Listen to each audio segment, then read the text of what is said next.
বেশ বুদ্ধিমতী কিন্তু তুমি। আমি ভাবতে পারিনি যে তুমি এত সহজে মেনে নেবে। সাহেব, ওই কোমল। তুমি চিন্তা করো না একদম। কোমলের অ্যাডমিশন আমি করিয়ে দেব। তুমি শুধু একবার আমাকে তোমার মনে অ্যাডমিশন দিয়ে দাও।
এই নাও জল খাবার। হ্যাঁ, থ্যাংক ইউ।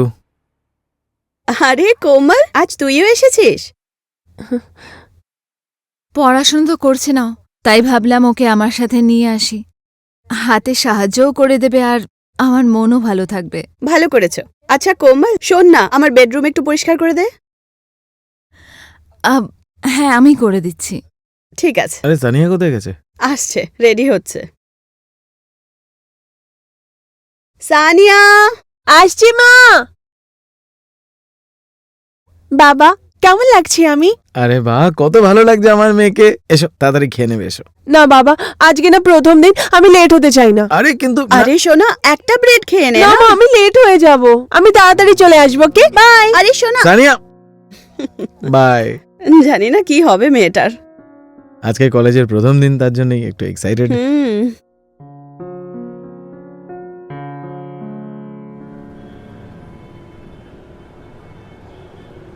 হ্যাঁ রবি, সবকিছু রেডি আছে আর প্যাকিংও হয়ে গেছে। হ্যাঁ, কথা বলছি জামাইবাবুর সাথে, দেখি কি বলে ও। ঠিক আছে, চল, বাই। শোনো, বিয়ের প্রোগ্রাম, কোনো জন্মদিন না যে বারবার আসবে। তোমার শালার বিয়ে, যে টাইম বার করে চলোই না। হ্যাঁ বাবা, আমি কখন বললাম যে আমার শত্রুর বিয়ে?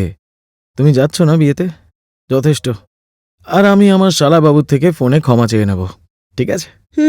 জানি না আমাদের বিয়েতে কি করে সময় বার করেছিলে। নিকিতা, দেখো, তুমি বুঝতে চাইছো না। গত 2 মাস ধরে আমি একটাও কন্ট্রাক্ট পাইনি, আর এই মিটিংটার জন্য আমি অধীর আগ্রহে অপেক্ষা করছি। আর এই কন্ট্রাক্টটাকে আমার যে করেই হোক পেতে হবে। তুমি বুঝতে পারছো না? আর আমাকে প্রেজেন্টেশনও বানাতে হবে এর জন্য। ঠিক আছে, করো প্রেজেন্টেশনের তৈয়ারি, কিন্তু আমাকে তো কালই বেরোতে হবে। শোনো, তুমি সানিয়ার খেয়াল রেখো, ঠিক আছে? তুমি টেনশন নিও না। চলো। কোমল মা, আমি রেশন নিতে যাচ্ছি বাইরে, তুই চালটা চড়িয়ে দিস, ঠিক আছে? কোমল। হ্যাঁ মা। কি ভাবছিস মা? তোর সাথে কথা বলছি।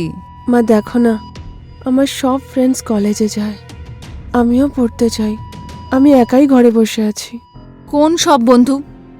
ওই সানিয়া, ও বন্ধু তোর? না মা, আমার সব স্কুল ফ্রেন্ডস। তুমি তো জানো আমি ওদের থেকে বেশি নাম্বার পেয়েছিলাম। তাহলে মা, ভালো নাম্বার আনলেই অ্যাডমিশন হয় না, টাকা দরকার হয় তার জন্য। আর এই ভালো কলেজে পড়া তার জন্য কত খরচা হয় তুই ভালো করে জানিস। আর আমাদের অবস্থা দেখেছিস, তাও এসব বলছিস। তাহলে তাহলে কি আমি সবসময় এরকমই থাকবো? আমি আমি বাড়িতে বসে থাকবো? তুমি তো জানোই বাবার কত স্বপ্ন ছিল আমাকে নিয়ে। আমাকে আমাকে নিজের পায়ে দাঁড়ানো দেখতে চেয়েছিল। মা, কি করে হবে? তুই এরকম উদাস হোস না, ঠিক আছে? আমি কিছু একটা ব্যবস্থা করছি, ঠিক আছে?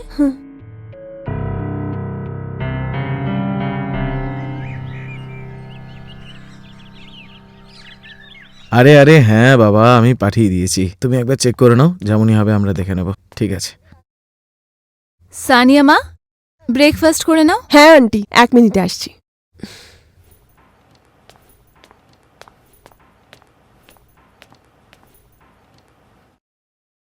হ্যাঁ হ্যাঁ, তুমি একদম চিন্তা করো না, বাস স্টপে পৌঁছানোর আগেই তোমাকে কল করব, ঠিক আছে? বাই।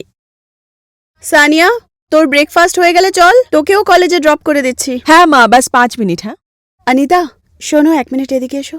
হ্যাঁ মেম সাহেব। আমি কিছুদিনের জন্য বিয়েতে যাচ্ছি, পুরো বাড়ির দায়িত্ব তোমার ওপরেই। ভালো করে কাজ করো, ঠিক আছে?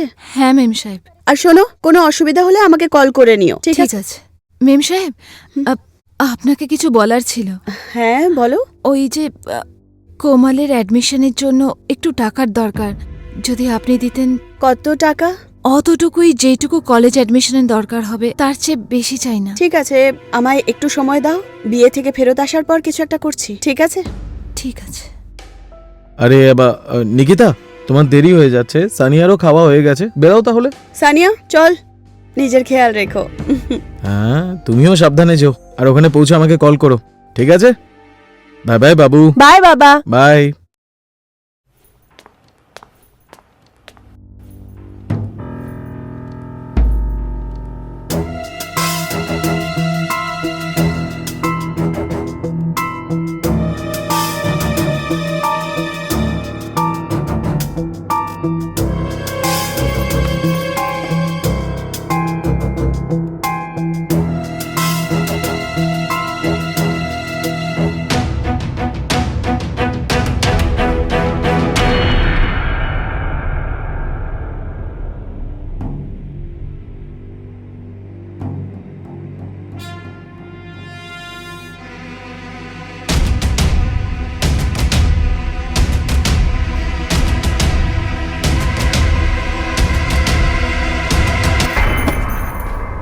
এটা কি করছেন সাহেব?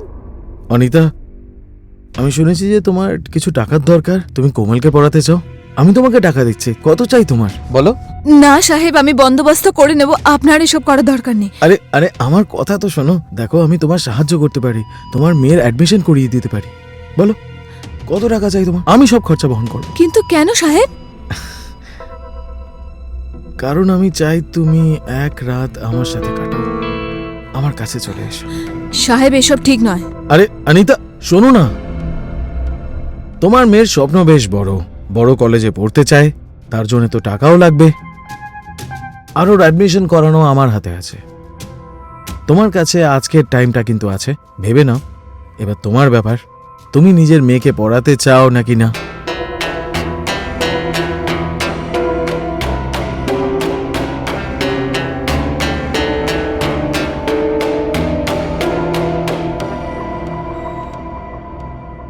বন্ধুরা নমস্কার, আমার নাম হলো অনুরাগ মিশ্রা। অপরাধের এই পর্বে আপনাদের সবাইকে স্বাগত জানাচ্ছি। বন্ধুরা, প্রত্যেক মা বাবা চায় যে তার সন্তানদের একটা ভালো লাইফ দেবে, সে গরিব পরিবার হোক বা বড় লোক। ঠিক সেইভাবেই অনিতারও স্বপ্ন ছিল যে তার মেয়েকে একটা ভালো জীবন দেবে, কিন্তু সেই লাইফস্টাইল দিতে গিয়ে তার জীবনে এত বড় একটা দুর্ঘটনা ঘটে যেতে পারে, সেটা কখনোই ভাবেনি সে। আসুন এবার আমরা দেখি অনিতা সেই সমস্যার সমাধান বের করতে পারবে কি পারবে না। দেখো আমি তোমার সাহায্য করতে পারি, তোমার মেয়ের অ্যাডমিশন করাতে পারি, ভেবে দেখো, তোমার উপরে, তুমি এবার নিজের মেয়েকে পড়াতে চাও নাকি না। মা দেখো না, আমার সব ফ্রেন্ডসরা কলেজে যাচ্ছে, আমিও তো পড়তে চাই, শুধু আমিই ঘরে বসে আছি। তুমি তো জানোই বাবার কত স্বপ্ন ছিল আমাকে নিয়ে, আমাকে আমাকে নিজের পায়ে দাঁড়ানো দেখতে চেয়েছিল। মা, কি করে হবে? মা, আমি খাবার বানিয়ে দিয়েছি, চলো খেয়ে নি। কি হয়েছে মা, তুমি এত চুপচাপ কেন? জানো, আমার না একটা বন্ধু এসেছিল আজকে। ওদের কলেজ স্টার্ট হয়ে গেছে, আমিও তো কলেজ যাব, তাই না? কি হলো মা, তুমি কিছু বলছো না? তুই কলেজ যেতে চাস না? যাবি তুই। সত্যি? থ্যাংক ইউ সো মাচ মা।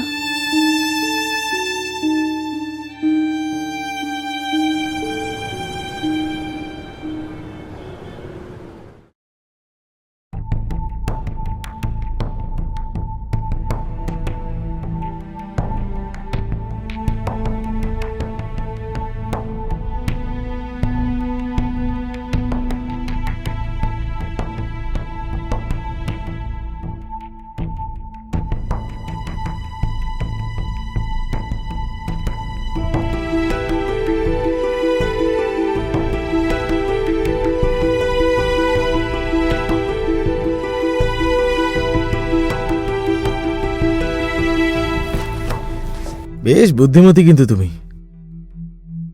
আমি ভাবতে পারিনি যে তুমি এত সহজে মেনে নেবে। সাহেব, ওই কোমল। তুমি চিন্তা করো না একদম। কোমলের অ্যাডমিশন আমি করিয়ে দেব।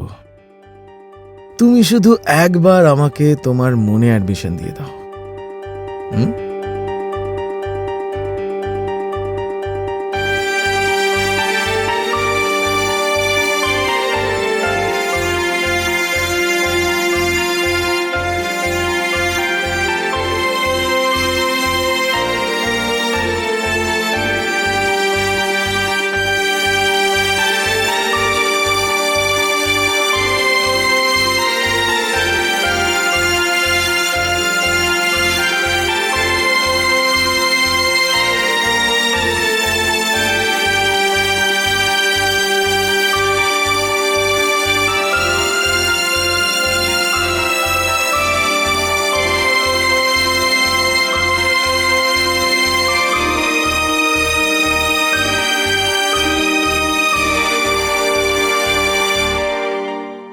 তুমি জানো, তুমি খুব সুন্দরী দেখতে। আমি সব সামলে নেব, তুমি একদম চিন্তা করবে না। আমি আছি তো তোমার সাথে।